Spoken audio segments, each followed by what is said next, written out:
Di tepi hutan lebat, jauh dari hiruk-pikuk desa, berdiri sebuah rumah tua yang sudah lama ditinggalkan. Dinding kayunya lapuk, dipenuhi lumut dan sulur-sulur tanaman liar yang menjalar seperti tangan-tangan hantu. Atapnya bolong, membiarkan cahaya bulan menyelinap masuk, menciptakan bayang-bayang aneh di lantai kayu yang berderit setiap kali angin bertiup kencang. Penduduk desa percaya rumah itu berhantu. Konon, dahulu rumah itu milik keluarga kaya yang menghilang secara misterius. Sejak saat itu, tak ada yang berani mendekat, terutama saat malam tiba, orang-orang hanya melewatinya dengan cepat, merapatkan jaket mereka sambil berbisik, seolah-olah suara keras bisa membangunkan sesuatu yang tertidur di dalamnya. Namun, suatu malam yang dingin, sebuah suara memecah keheningan, tangisan bayi. Suara itu melengking, menggema di dinding kosong rumah tua, menciptakan gema yang membuat suasana semakin mencekam. Bayi itu tergeletak sendirian di sudut ruangan yang gelap, terbungkus selimut tipis yang kotor, wajahnya merah dan penuh air mata, tak ada yang tahu siapa yang meninggalkannya di sana. Di hutan yang gelap, seekor harimau betina berjalan pelan, langkahnya nyaris tanpa suara. Ia adalah Rara, ratu hutan yang ditakuti semua makhluk di sekitarnya. Rara bukan harimau biasa, tubuhnya besar dengan bulu jingga yang berkilau di bawah cahaya bulan, matanya emas menyala seperti bara api. Namun di balik kegagahannya, Rara menyimpan luka. Beberapa bulan sebelumnya, ia kehilangan anak-anaknya karena ulah pemburu. Sejak saat itu, Rara menjadi pendiam, menjauh dari kawanan, mengembara tanpa arah di dalam hutan. Tangisan bayi itu menembus kegelapan malam, menusuk telinga tajam Rara. Ia berhenti, menegakkan kepala, mendengarkan dengan penuh perhatian. Ada sesuatu yang berbeda dari suara itu, bukan suara mangsa, bukan pula ancaman. Suara itu penuh ketakutan dan kesepian, mengingatkannya pada raungan terakhir anaknya yang tak bisa ia selamatkan. Rara mengikuti suara itu, langkahnya membawa dia ke rumah tua yang dikelilingi oleh aura misterius. Ia mendobrak pintu yang hampir runtuh dengan hidungnya, masuk ke dalam ruangan yang penuh debu dan bau kayu lapuk. Di sana, di tengah tumpukan kain kotor, Rara menemukan bayi kecil itu. Bayi itu berhenti menangis sejenak, menatap makhluk besar di hadapannya dengan mata bulat yang penuh rasa penasaran. Rara mendekat, mengendus pelan, tidak ada bau ketakutan dari bayi itu, hanya bau susu basi dan air mata. Ia menjilati pipi bayi itu, membersihkan sisa air mata dengan lidahnya yang kasar namun penuh kasih. Bayi itu tertawa kecil, suaranya nyaring di tengah keheningan rumah tua. Malam itu, Rara membuat keputusan besar, ia membawa bayi itu pergi. Dengan hati-hati, ia menggigit selimut bayi itu dan mengangkatnya, lalu membawanya ke sarangnya di tepi hutan, sebuah gua kecil yang tersembunyi di balik akar-akar pohon besar.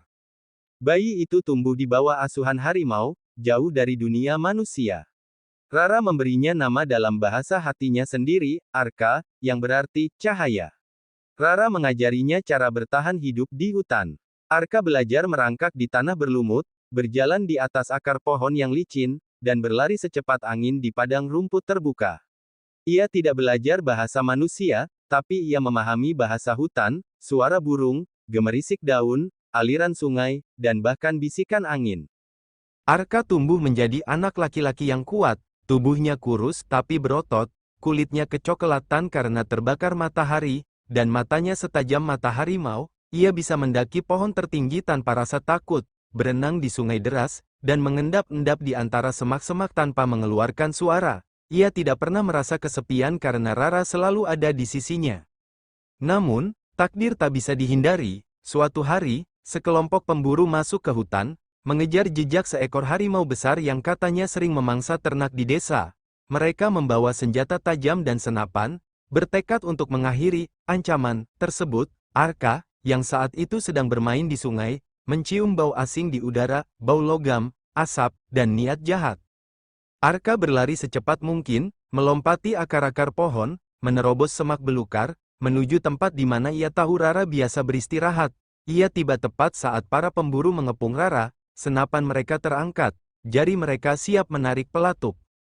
Tanpa berpikir panjang, Arka melompat di antara Rara dan para pemburu, tubuh kecilnya berdiri tegap, menghadapi pria-pria dewasa bersenjata, matanya menatap tajam, penuh amarah dan keberanian. Ia menggeram seperti harimau, suaranya bercampur dengan raungan Rara yang menggema di hutan. Para pemburu terkejut. Mereka tidak mengira akan melihat seorang anak manusia hidup berdampingan dengan seekor harimau. Salah satu dari mereka, seorang pria tua dengan wajah penuh kerutan, menurunkan senjatanya perlahan. Ia menatap Arka dalam-dalam, mencoba memahami apa yang dilihatnya. Di mata anak itu, ia melihat sesuatu yang tidak bisa dijelaskan, bukan hanya keberanian, tapi juga cinta yang tulus dan murni. Pria tua itu menghentikan pemburu lainnya, mereka akhirnya mundur, meninggalkan Arka dan Rara dalam kedamaian. Setelah kejadian itu, legenda tentang anak harimau dari rumah kosong tersebar di desa-desa sekitar hutan. Orang-orang berbicara tentang anak laki-laki yang dibesarkan oleh seekor harimau, yang memiliki mata emas seperti binatang buas tapi hati yang lebih manusiawi daripada banyak orang dewasa. Arka tetap tinggal di hutan, bersama Rara. Ia adalah bagian dari alam, jembatan antara dunia manusia dan dunia liar. Ia tumbuh menjadi legenda, bukti bahwa cinta bisa ditemukan di tempat paling tak terduga, bahkan di rumah kosong yang penuh debu dan kenangan. Dan rumah tua itu, ia tetap berdiri di sana, menjadi saksi bisu kisah luar biasa tentang seorang bayi yang ditinggalkan, tapi tidak pernah benar-benar sendirian. Angin yang berbisik di antara dinding rapuhnya seolah menceritakan kisah itu berulang kali, kepada siapa saja yang mau mendengarkan.